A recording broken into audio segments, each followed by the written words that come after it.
How do you respond to grief?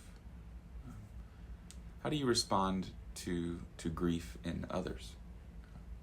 One of the pieces of wisdom offered by a pastoral care professor of mine was to be silent when others around us were grieving, to be present. She shared that often we open our mouths out of a desire to bring comfort, and we wind up doing more harm than good. We tend towards cliche in times of grief. For example, in the face of the death of an unexpected loved one, we might offer, well, God just got another angel, or some other well-worn phrase. And we do this, I think, not maliciously, but out of an earnest desire to bring comfort. The challenge is that seldom does grief abate in response to a few words of wisdom, right? Because grief is a process, and it's one that looks different for each and every one of us. If you're a sports fan, to any degree, on the complete opposite side of this spectrum, right? You are experiencing great joy. These last couple of days have been an opportunity to celebrate the most recent championship of one of our sports teams, a first for our Florida Panthers.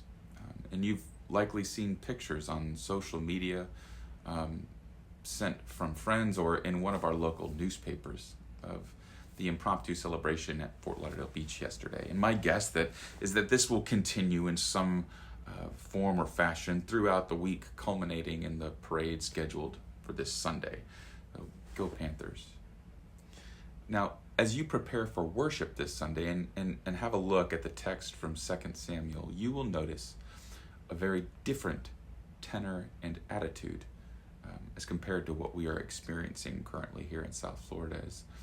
As we conclude our 4-week journey in the books of Samuel, we find David on the precipice of finally becoming king.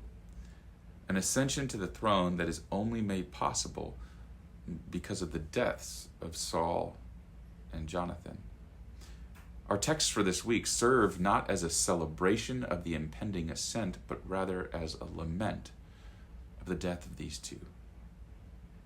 And such is life.